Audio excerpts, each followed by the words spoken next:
আইন কোনো নাগরিকের হাতে তুলে নেওয়া ঠিক নয়। নিশ্চয়ই ফেব্রুয়ারি নির্বাচনটা খুব সুন্দর হবে, শান্তিপূর্ণভাবে, এটা আমরা আশা করছি। ডক্টর ইউনূস স্যারের সময়ে বর্তমান পরিস্থিতি খুব ভালো আমার দৃষ্টিকোণ থেকে লাগছে। ফেব্রুয়ারিতে যদি নির্বাচন হয়, বর্তমান পরিস্থিতিতে নির্বাচন কমিশন যদি এটা সম্পূর্ণ কমপ্লিট করতে পারে তাদের কার্যক্রম, নিশ্চয়ই ফেব্রুয়ারি নির্বাচনটা খুব সুন্দর হবে, শান্তিপূর্ণভাবে, এটা আমরা আশা করছি।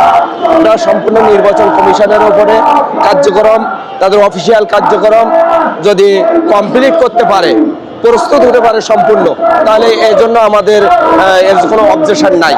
যে বর্তমান দেশের ডক্টর ইউনূস স্যারের সময়ে বর্তমান পরিস্থিতি খুব ভালো আমার দৃষ্টিকোণ থেকে লাগছে। স্যার আমাদের অবহেলিত শিক্ষক প্রতিষ্ঠান, যেমন আমরা নন এনপিও শিক্ষা প্রতিষ্ঠান, আমাদের দাবি অনেকটা প্রায় কার্যক্রম শেষের পথে, এবং এর পূর্বে ইবতেদায়ীদের মাদ্রাসা স্কুলদের আমাদের ডক্টর ইউনূস স্যার আমাদের অভিভাবক হিসেবে তিনি যেটা আমরা অন্য সময় পাই নাই, অন্য সরকারের আমলে যেটা পাই নাই, ফ্যাসিস্টের সময় পাই নাই, সেই সুবিধাগুলো সকল শিক্ষকগণ পাচ্ছে, এটা আমরা মনে করি। এবং এনার মাধ্যমে একানিষ্ঠভাবে ইনি আমাদের স্যার ডক্টর ইউনূস স্যার যদি মনে করেন তার সর্বোচ্চ মানে যত বিভাগ আছে, প্রশাসনিক বিভাগ, সর্ববিভাগ দিয়ে উনি যদি চেষ্টা করেন, তাহলে নিশ্চয়ই একটা সৎ এবং গ্রহণযোগ্য নির্বাচন ইনি উপহার দিতে পারবেন, এটা আমার বিশ্বাস। আইন শৃঙ্খলা পরিস্থিতি বর্তমান কিছুটা খারাপের দিকেও যাচ্ছে, এটা আমরা স্বীকার করি। কারণ পুলিশের ওপরে কিছু কিছু জায়গায় মানুষ মানে অন্যায়ভাবে পুলিশদের ওপর নির্যাতন এবং এটা সহজ সরল মনে করছে। কিন্তু প্রশাসনিকভাবে আমি ডক্টর ইউনূস স্যারের সাথে প্রশাসনিকভাবে যদি ইনি ভালো পদক্ষেপ নেন, পুলিশের আবার জীবন নিশ্চয়ই তারা ফিরে পাবে। কারণ এর প্রেক্ষিতে যে বর্তমান আইন শৃঙ্খলা পরিস্থিতি যে কিছুটা খারাপ অবস্থার ভিতরে যাচ্ছে, এর পিছনে কিছু কারণ আছে। কারণ এই পুলিশ বাহিনী বলেন, এই যে বেসামরিক বাহিনী, সামরিক বাহিনী, এদের এই পুলিশেরা ইতিপূর্বে ফ্যাসিস্ট সরকারের সময় এরা কিছু অন্যায় কাজ, সব পুলিশ নয়, পুলিশের একটি গ্রুপ মানুষকে অন্যায়ভাবে কেস করছে, মানুষের ব্যক্তি স্বাধীনতা, বাক স্বাধীনতা এটাকে ক্ষুণ্ণ করছে। এই ক্ষোভে জনগণ কিছুটা আমি মনে করি যে পুলিশের ওপর, অন্য পুলিশের ওপরে এটা আস্থা রাখতে পারছে না, কিংবা তাদের ওপরে এই ক্ষোভটা প্রকাশ করছে। এর জন্য বাংলাদেশের সব পুলিশ দায়ী নয়।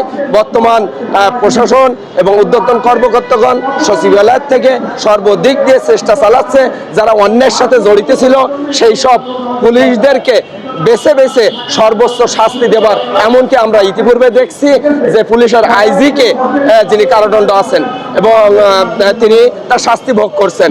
এই জন্যই চাচ্ছে যে যারা অন্যায়কারী, যারা যেসব পুলিশগণে দেশের সাধারণ মানুষের বাক শক্তিকে কেড়ে নিয়েছিল, রাত দুপুরে সাধারণ মানুষের ওপর যে তাদেরকে ধরে নিয়ে এসে লুটপাট করে টাকা চাঁদা, এরকম পুলিশ চাঁদাবাজির কাজ কিছু করছিল, এটা বাস্তব সত্যি। তা কিন্তু এই কারণে আমি মনে করি যে সেই সব পুলিশ বাহিনীর ওপর আক্রমণ চালানো কিংবা অন্যায় করছে, এটাও ঠিক না। আইন কোনো নাগরিকের হাতে তুলে নেওয়া ঠিক নয়। নিশ্চয় এই বাংলাদেশে এখন ভালো প্রশাসন আছেন এবং দায়িত্বশীল পুলিশ অফিসাররাও আছেন, তারা একনিষ্ঠভাবে দায়িত্বের সাথে কাজ করলে এই দেশটা একটা সোনার দেশ উপহার দিতে পারবে। আমি মনে করি প্রশাসন যদি কঠিন হয়, সৎ এবং যোগ্য ব্যক্তির হাতে নেতৃত্ব চলে যায়, সবাই মিলে ভালো হয়ে যায়, তাহলে এদেশে দুর্নীতি থাকবে না, ঘুষ থাকবে না, চাঁদাবাজি কোনো কিছু থাকবে না, সব কিছুর অবসান হয়ে যাবে।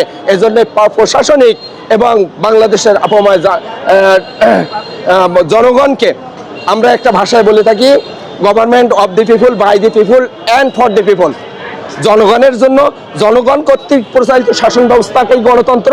এই গণতন্ত্র পূর্ণ জাগরণের জন্য এই মুহূর্তে দেশের সকল নাগরিককে এবং সকল সামরিক বাহিনীকে, সবাইকে সশস্ত্র হয়ে এগিয়ে আসলে দেশকে সুন্দর একটি গোলাপ ফুলের মতো দেশ উপহার দিতে পারি বলে আমি আমার নিজের থেকে বিশ্বাস করি, আমার আস্থা আছে এটাই।